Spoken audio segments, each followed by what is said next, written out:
watching Insight on NewsX. I'm Neha Khanna. Big focus tonight. He's often been described as the quintessential villain, similar to those in Bollywood films who gave many a filmmaker sleepless nights, thanks to his scissor happy ways, bizarre arguments and unreasonable diktats, all of which reflected a dictatorial attitude and a regressive, often downright sexist and patriarchal mindset.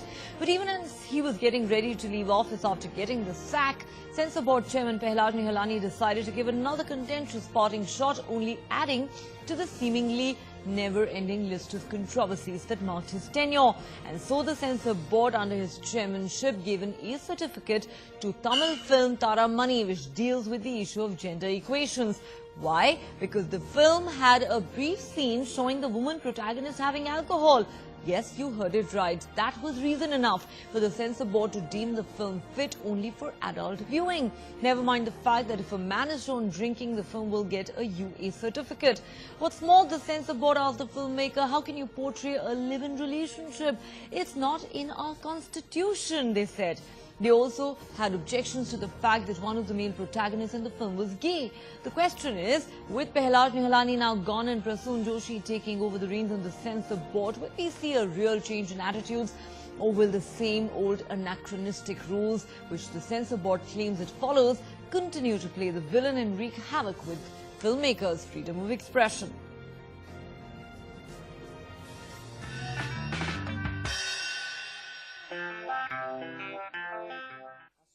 There's no problem in it. Whoever drinks, they have to say that. That's only we are putting a card.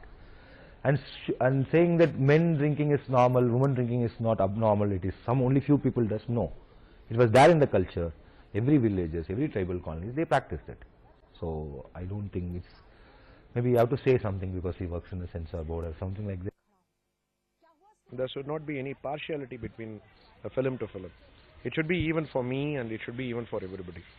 But you can notice a lot of films, the certificates which have given U and UA will definitely not be to the level of U and UA. It should be the A certificate film. A U certificate they are giving gay shot in a comedy way. They are saying no, it's just a comedy. But that is the thing which easily impacts the children.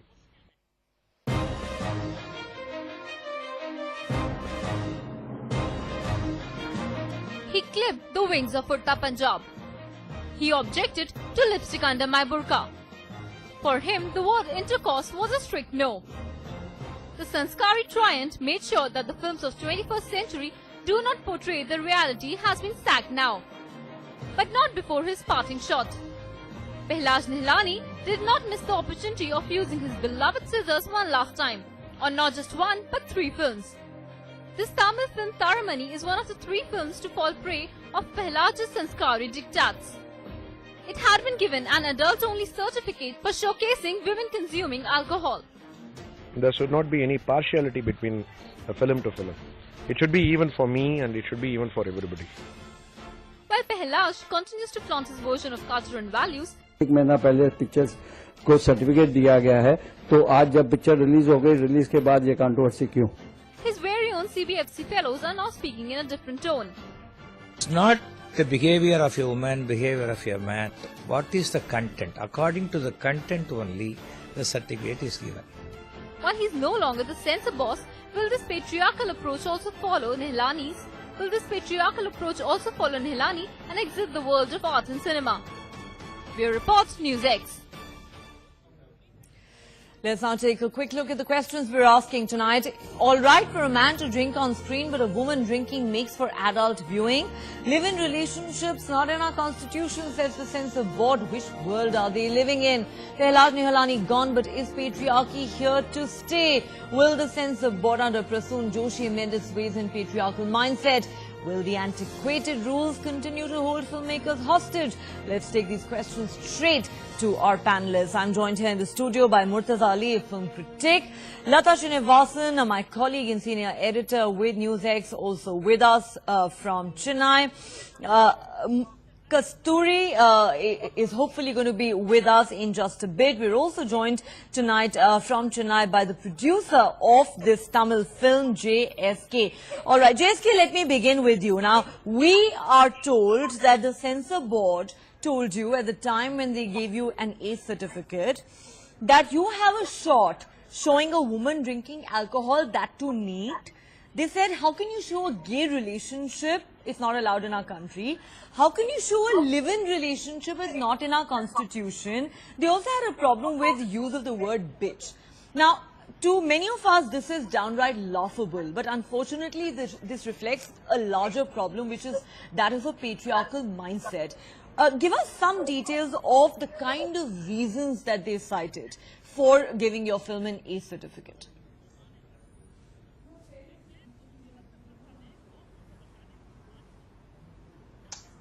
Let me say one thing. It was not only about a woman drinking and smoking. They just made out a vision like that. We base on the entire plot and the content what you have chosen. It should be an adultery way of telling.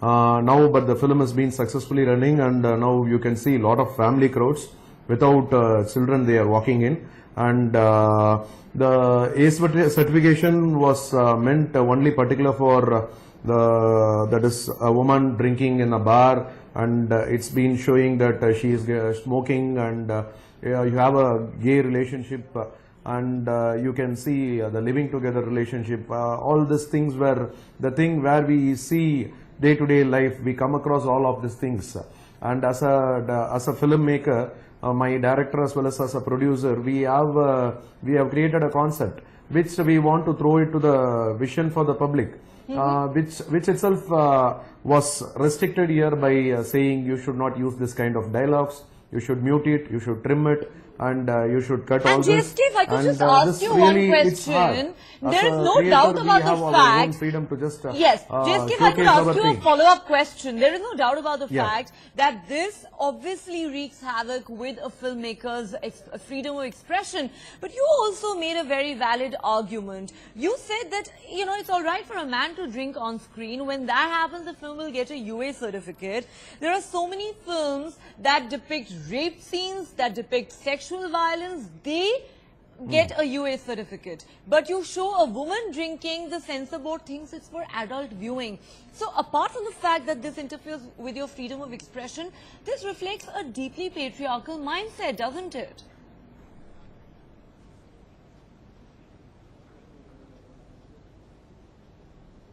No, see, there is, I can very openly say there are a lot of partialities.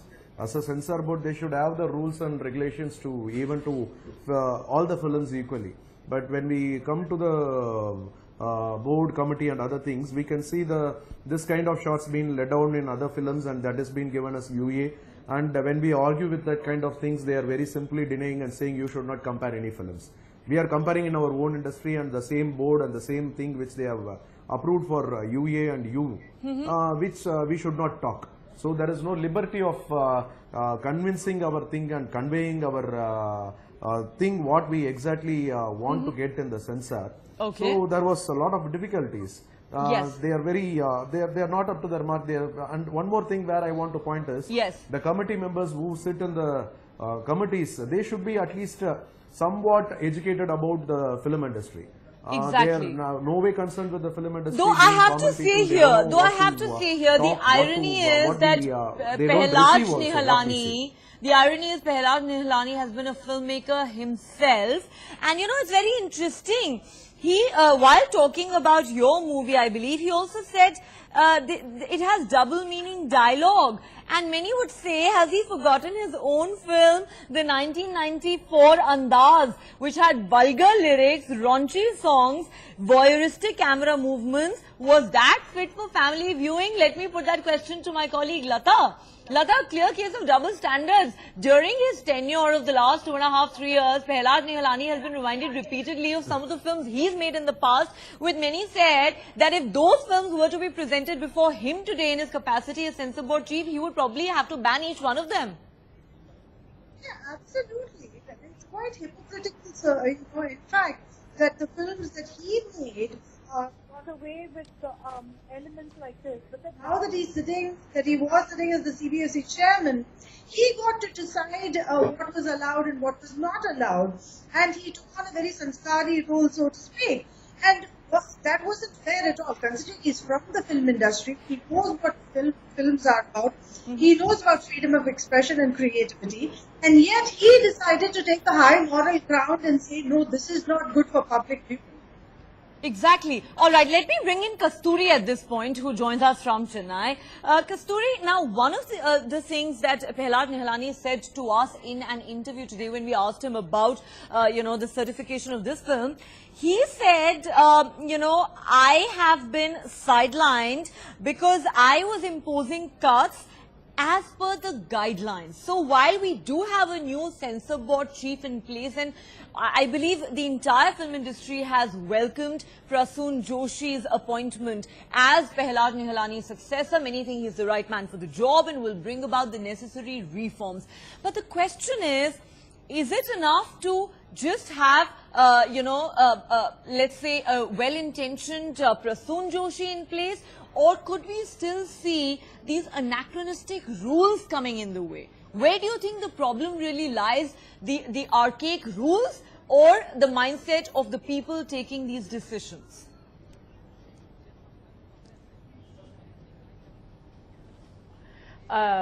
These are several questions. I'll try to attempt answering each part of it. First off, I am part of the several people from the film industry who thinks that the change at the helm of affairs is a very welcome change. Hopefully Mr. Prasoon Joshi will bring in a lot more sensitivity and at least take a more progressive approach to viewing and certifying movies, as opposed to having a very infamous list of unmentionable words. I mean, there was a time not too far in the past when we couldn't even say cow or Hindu or Hindutva or Gujarat. Pahlaj Nihalani had his own list of cuss words and objectionable words. Yes. We couldn't say Bombay on screen, the film would be refused a certification if you did that. So hopefully things like that are going to change. So yes, one part of it is these archaic rules, or these are not even archaic rules. I think these were rules brought in by Mr. Nihalani, and those kind of absurd rules, whether archaic or new, definitely have to go. Number one. And number two, it's not even a question of rules as much as it's a question of interpretation. I do think when you have a jury for any trial, it becomes, that many people having that many different points of view. So when you have a hostile jury, they can just take a movie or a producer to the cleaners. If you have a personal issue with the filmmakers, then they're really, that's it. They could have been taking an animation picture of Twinkle Twinkle Little Star, but they will still have trouble at the censor. And you will recall, Kasturi, that Pahlaj Nihalani thought Jungle Book was too scary for children. So you're absolutely right. If they want to find fault with something, they will, regardless of the content and its treatment. I don't even think it has anything to do with the morality of the film-watching public. If I may be so forward to say, I'm going to say it has everything to do with the personal agenda of the certifying body, or rather the certifying people in each case. Because, for instance, right now, along with Taramani, individuals, exactly. Along with Taramani, there was another movie that released on the same day, VIP 2. In that movie, the climax sequence shows Kajol, who is the antagonist of the movie. She runs out of water in the building. There is zero water to drink. So she goes around looking for something to drink, and the first bottle of alcohol that she gets, they open it and she drinks it. And the censor board was okay with that. There was nothing wrong with Kajol drinking on screen. In the other movie. Exactly. It's a U certificate. Exactly, and this is one of the problems that has been in fact cited. You're absolutely right there, Kasturi, because the problem is not just of double standards and of a very regressive mindset. The problem is also of selectivity and how there is no uniformity, no consistency in how these rules are implemented. Let me now bring in Murtaza Ali, who's here with me in the studio. Murtaza, Kasturi makes some valid points. We can sit here and cracked several jokes at the expense of Pahlaj Nihalani, how he thought, lipstick under the burqa should not be allowed because it was a lady-oriented film, how he wanted the Indian viewers to watch a sanskari Bond. He had a problem with Bond kissing on screen. And so on and so forth. The list goes on. Now a lot of hope is being pinned on the new man who's taking on this mantle from Pahlaj Nihalani, Prasoon Joshi. But there are still those, Murtaza, who say that it's all very well to have a well-intentioned man like Prasoon Joshi at the top, but you still have different jury members viewing different films at different times and deciding the fate of those movies, as Kasturi just pointed out. And if they are going to have their own personal agendas and biases coming in, and they're going to do that under the garb of the Cinematography Act, then what do you do? Are you hopeful that things are going to change in a real sense, or do you think it's going to be more of the same? See, in the hindsight, it's very easy to say that appointing Pehlaj was a step backward, and I have also gone on record to say that it was like something which took us back 10 years. Yes. But let's not forget that it's not just Pehlaj, it's also to do with the bureaucratic pressures that a man in his position has to deal with. It also has to do with the archaic rules that define the certain norms that he's supposed to look after. Okay. That has always been there, and moreover, when Pehlaj was appointed, the industry had welcomed him as well. People like Mahesh Bhatt had gone on record to say that finally a filmmaker like us, he's like a filmmaker and he's going to represent us well. But I'm sure those are words that he regretted later. Yeah. So again, as optimistic as I am about Prasoon's appointment as the new censor board head, I am still skeptical about anything drastic happening. Any drastic change taking place. I think that's a very valid point. And it's not just Murtaza. JSK, let me take this back to you. It's not just Murtaza Ali here who's expressing that skepticism. I think many, even within the industry, are a little cautious right now. While they have welcomed Prasoon Joshi's appointment, but they're still in wait and watch mode for reasons cited by both Kasturi and Murtaza, who say that the rules are archaic. Take the Cinematography Act, and you had Pahlaj Nihalani actually saying today that I was imposing cuts based on the guidelines that have been issued to us, which we as the censor board are expected to comply with. So the question is it just about the individual, or is it at the end of the day about archaic rules? Also the question that keeps coming back in such debates, whatever happened to the recommendations that were made by the Sham-Benikal committee? They are still lying buried in some government file in the Information Broadcasting Office somewhere.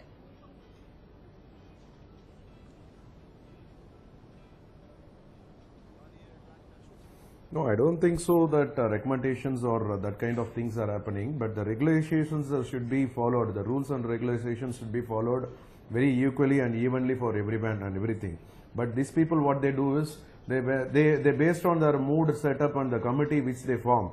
At that time, they on their own. See, now our colleague from the industry, she pointed out very well about another movie.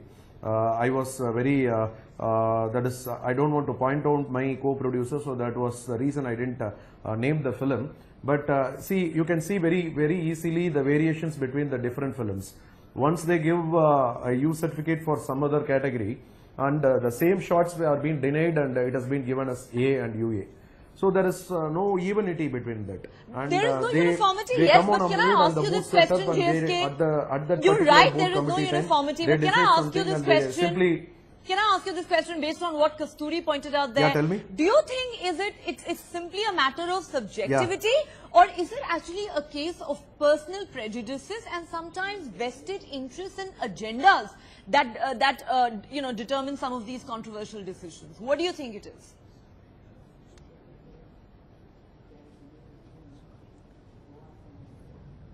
No, I don't think so as a personalized thing, but I feel as if, as I earlier told, there is a lot of partialities which we can see.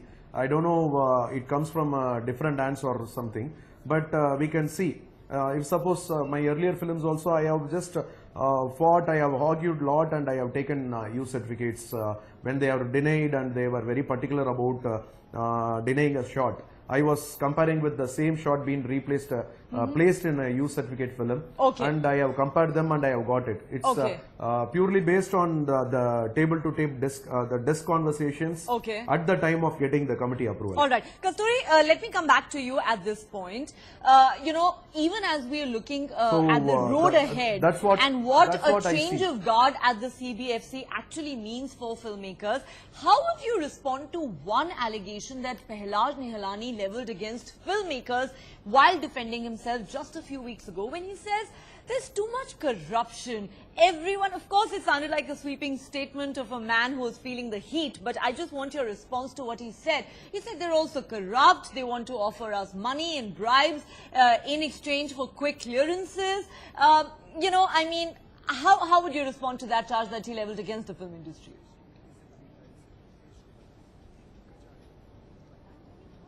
I'm an actress. I have been an executive producer in a corporate production house for several years. However, I think Mr. JSK is more qualified to comment on this, but I will go ahead and say this. Mr. Nihalani, what he said is not without truth. There is a lot of, when I talk about personal agenda, it can be as simple as money. Okay. I think most producers, at least in the South, have got to have reconciled themselves to having to pay set fees. There are some set fees to be paid every time there is a government document to be bought. So whether it is certification or whether it is the tax certificate or whatever it is, if it is from the government, you have to pay to get it. That's how the machinery functions. So nothing is a free service anymore. I mean, even though it should legitimately be free, yes, that is definitely something that's plaguing the industry. But the producers are not the people who are flaming the, you know, they're not funneling the flames here. I mean, nobody wants to spend more at the last minute when all they want to do is he should have realized, Pahlaj Nihalani, that the blame lies with the babus, not with the filmmakers. When you start, you know. Kasturi, you're making the point that Pahlaj Nihalani needs to realize the blame lies with the babus, like demanding those other bribes, government and not the filmmakers. I think that's pretty forthright of you. We're running out of time. Murtaza Ali, quick closing comments. Sorry, Kasturi, we're running out of time. Murtaza Ali, quick closing comments. What is the way forward? You said you're still skeptical. The problems that have been listed by our panelists, do you think these will continue to dog our filmmakers going forward? See, my gut feeling is that even though Shyam Benegal committee has given some suggestions, at the end of the day, it's all, the onus truly lies with the Ministry of Information and Broadcasting. If they are keen enough to actually bring about those changes that are needed at this point in time. Like, we are in the 21st century India and still we are following colonial laws. Correct. So obviously that needs to change, and for that the will and the desire needs to come from the ministry, from the administration. If they push it forward in a manner that it deserves, then definitely we can expect some positive. I think that's a completely fair and valid point. I'm running out of time. Lata, quick last comments from you. How optimistic are you that yes, we'll see the Shyam Benegal recommendations being implemented and the archaic laws being thrown out? Because perhaps that's where the problem lies, not so much necessarily with the man at the top. I hope that Prasoon Joshi comes in and there are reforms as far as the laws go, and the censor board only becomes a board of certification and doesn't start censoring films. I think that's what is required from him at this point. I think that's a perfect note to end the debate on. The CBFC must realize it is meant to certify, not censor. This is a debate we've had for a long time. We certainly hope Prasoon Joshi is, the right man for the job, and that he will remember that the job is to certify, not censor. On that note, I'd like to thank our entire panel for joining us on this debate, and thanks to the viewers for watching.